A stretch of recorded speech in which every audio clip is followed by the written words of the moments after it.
Good morning, good afternoon, good evening, folks. Michael Zuber, one rental at a time. It is Thursday, and that means we bring on the one and only Jonathan Twomley. How you doing, sir? I'm doing great, Michael. How are you? I'm doing very well. So I'm a data guy. So one of the things I've been doing the last month is I've been spending money having a virtual assistant call residential landlords in California, right? So I bought a list.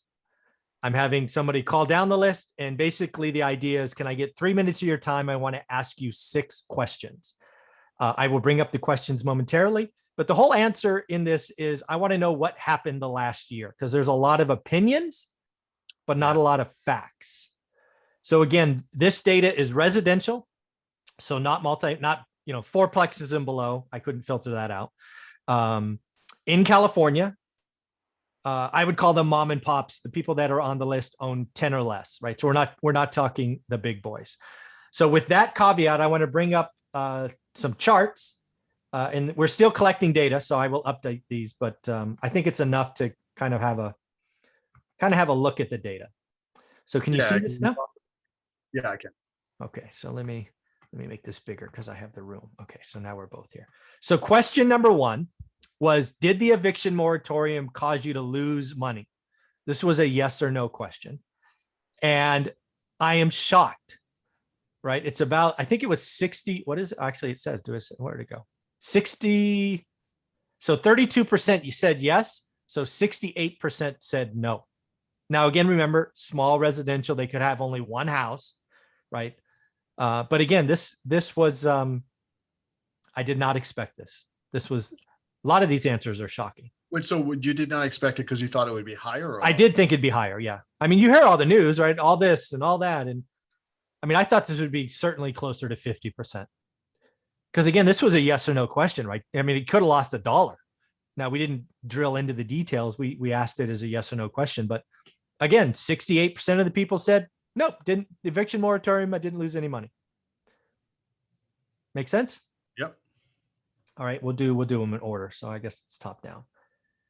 Question number 2 was, again, California only. Did you buy more rentals, right? Did you add to your portfolio in the last 12 months? And this one, again, I think it surprised me, right? 89% of them said no, which means only 11 said yes. So not a lot of buying going on, which kind of makes sense, I guess, right? What have I seen is I couldn't buy anything out of the MLS. It was too expensive. Owner ocs were overbuying. So maybe this makes sense, but yeah, not a lot of growth last year by California small mom and pop landlords. There could also be some caution here too. Like it could be, yeah. If they're looking at like the moratoriums and they're looking at COVID and they're looking at unemployment, they might think like now's not the time to buy. So yeah, it could be caution in there as well. Yep. All right. So next up, question 3 was, did you sell? Right? Did you get so scared that you sold? So 79% said no, which means 21% said they sold. So they could have sold at least one. Did not ask how many, but just yes or no. Did you sell something last year? Okay. Yep. All right. Then we go back up here. Now we're asking about what they think of the future, right? Is your portfolio going to be bigger or smaller in 10 years? This one, 68% of them said they plan to be bigger.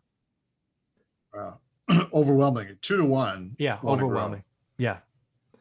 Which that's probably the one I would have been close on.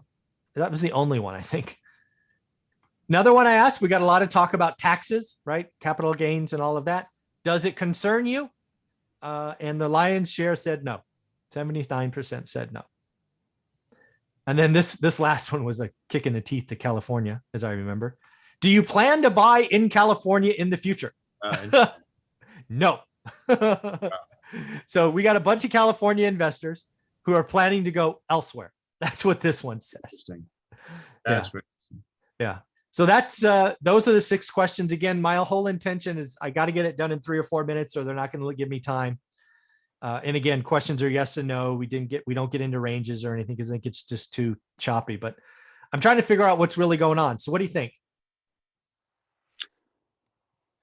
Yeah. Wow. I mean, this is interesting. So, I mean, especially those last 2 questions are kind of interesting, right? So, do capital gains taxes concern you? Yeah. And I guess like So there's a couple ways to look at that. Either people think that higher capital gains taxes are not going to go through, or they think they'll go through, but 1031 is going to survive, or they think I'm not selling anyway, so what does it matter to me? I think it's that one. I think it's the last one, because when you take question 5 with question 4, Right. question 4 is they're all basically all of them are going to be bigger. They're like, screw it. I don't have to worry about capital gains if I'm not selling. Yeah, exactly. If their plan is like, hey, I'm going to buy and I keep on reinvesting and buying more because I'm not planning to be trading around, I'm just planning to grow my portfolio, right? Yeah. Then they're obviously not planning on having any recognizable or taxable capital gains, right? Exactly. So maybe they're just accumulating, or they are going to be doing 1031s into bigger properties or what have you. Right? Yeah. So that's interesting. Yeah, it was question 4 and 5 was interesting to me when you tie them together.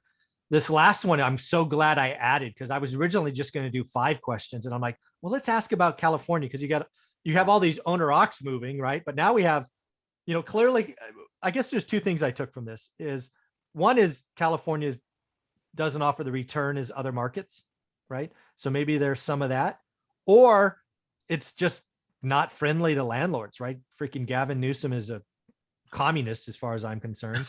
And, the people are just like, I'm going to go elsewhere.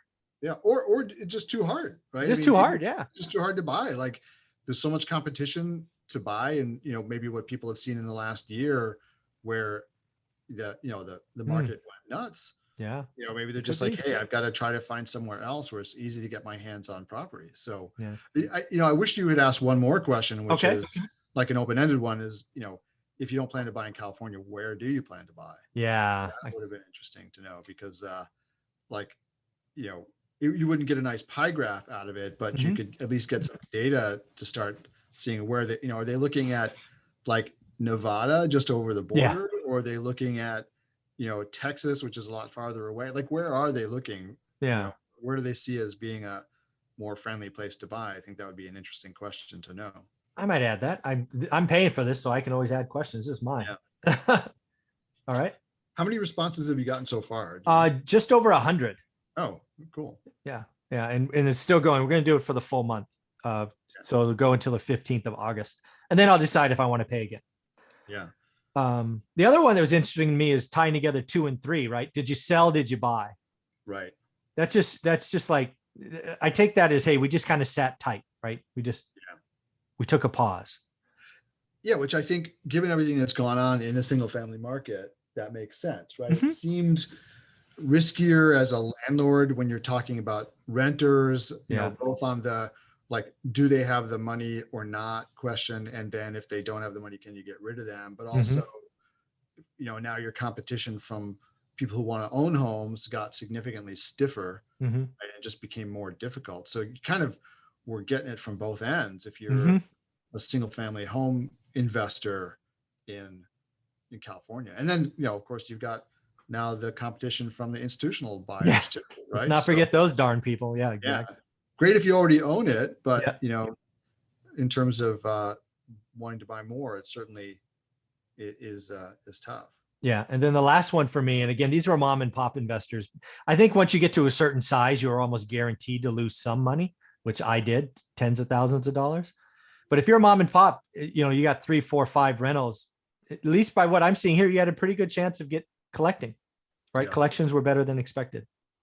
So, but I think 32% is pretty significant though. I mean, that's a third of the people, lost money because of this. And I mean, we don't know how much it hurt, like how much pain that, like, did they lose a couple months of rent out of, like a relatively big portfolio? Like that doesn't really hurt that much. Or did they lose, like, were they sweating paying their mortgage because they, on their one rental that they have? Yeah. So I did ask halfway through this, I added a question. Did you lose, if yes, did you lose more or less than 10 grand? But I haven't collected enough data to feel it's statistically relevant yet, but that will hopefully be added in a couple of weeks. That's the one addition I've done since the very beginning. Because you're right. Losing $100 is very different than losing 10 grand. Right. Yeah. I think that the scope of the loss is significant. Yeah. So I picked 10 grand because again, my whole intention is I get these phone calls all the time. So I wanted to be able to get it done in 3 or 4 minutes and have everything be yes or no was my initial intention.